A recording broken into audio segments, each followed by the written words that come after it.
Hi, I'm Jodi Medell, Doctor of Physical Therapy and Transformational Coach, welcoming you back to our video series on the 4 pillars of fitness: mobility, stability, and strength.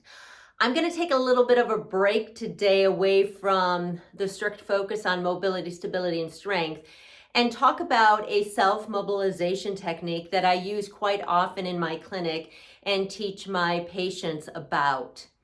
Many times, because we load through our pelvis, right? That's our core stability within our body. It's where these forces meet, right? When our feet hit the ground reaction force comes up into our pelvis, and our pelvis then supports the weight of our upper body. So a lot happens at our pelvis.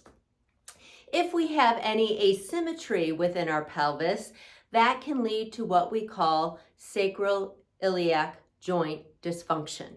If you think about our pelvis as being this bowl with 2 parts to it, a bowl on half the bowl on one side, half the bowl on other side, it comes together in the front with our pubic symphysis, and it comes together in the back at the very end of our spine, right? Our spine is cervical spine, our neck, thoracic spine where our ribs join, lumbar spine, our low back, and at the very base of that we have what's called the sacrum. And the sacrum is comprised of 5 fused bones, and then we have a coccyx at the end of that. But that sacrum, those 5 fused bones underneath our lumbar spine, is where our pelvis joins in the back.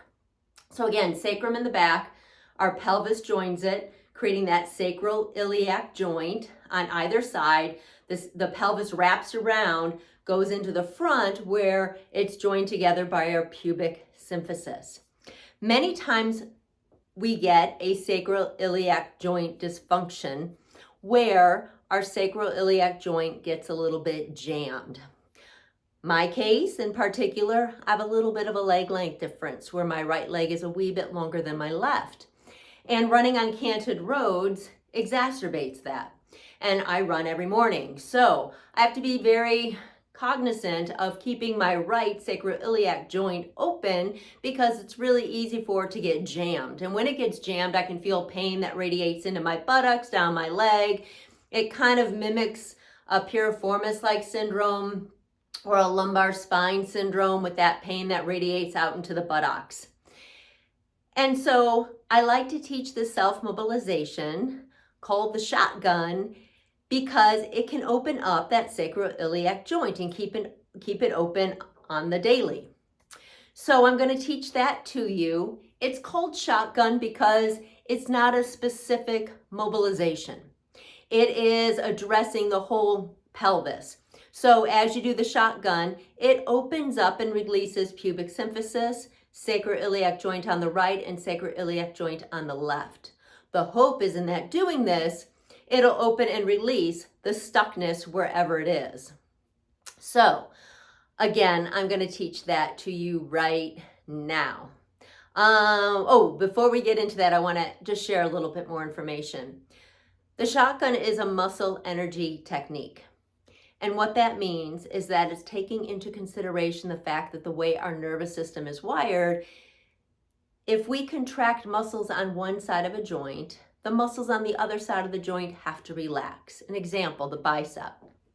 If we do an elbow flexion contracting that bicep, this tricep has to relax. If it didn't, we'd have a co-contraction and we wouldn't be able to move our joint. And vice versa, if we wanted to extend our arm or contract our tricep, our bicep has to relax because again, if it didn't and both muscles on either side were contracting at the same time, we'd have a co-contraction and no movement would happen. The same applies in this muscle energy technique for the sacro-iliac joint, the shotgun. We're going to begin by abducting and then we're going to end by adducting. So bringing our legs out, then bringing our legs together. Because we're contracting muscles on either side of a joint, then there's a period in time where there is no muscle contraction, and it's at that point that the bones are kind of in free fall in a way. They are allowed to open up and then reset. So we're using that idea of as one side of a joint contracts, the other side has to relax. We're doing that to create this moment in time where there's no muscle contraction. And again, the bones can open up, or the joints can open up and reset themselves. All right, so we're going to take this to the floor, and I'm going to show you how we do shotgun. All right, what is needed for shotgun is a strap. Let's show you the strap, yoga strap, and we're going to need a yoga block. Let me grab that for you. And here's the yoga block.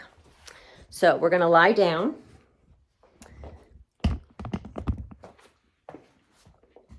Let me set this camera a little further away. We're going to lie down.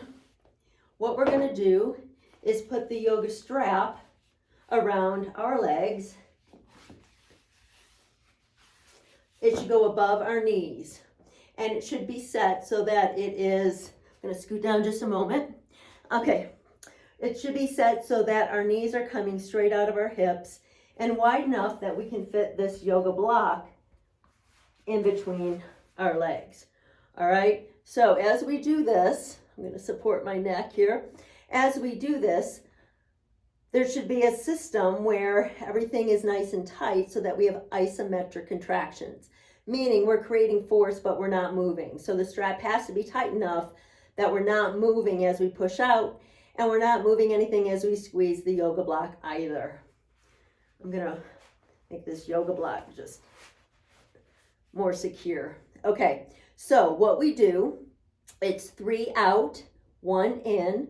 So 3 times that we are abducting, 1 time that we are adducting, and we're doing everything on a 2-second count. So we push into the strap for 2 seconds. We relax for 2 seconds. We push into the strap for 2 seconds, pushing out, relax for 2 seconds. Last time, we're pushing into the strap for 2 seconds. We're relaxing for 2 seconds. We're breathing in. And as we exhale, we're squeezing for 2 seconds. And then we're relaxing. We only need to do this once. You may hear an audible pop. You may hear a discomfort in your groin. You may feel your pelvis resetting. And that's great. And if you don't feel anything, that's okay. It's not ready to happen. Again, this is a muscle energy technique. If your body is ready for it, it will do it. If it's not, it won't do it. So just keep doing it daily. If you know you've been diagnosed with a sacro-iliac joint dysfunction, I would do this every day to keep yourself balanced and normalized so that you don't keep recreating that stuckness that can lead to further discomfort, further dysfunction. All right, I hope you found this helpful. And if you have any questions, please give me a shout. You can check out my website at jodimedell.com, or you can email me at jodimedell@gmail.com. All right, have a great day. See you next time. Bye.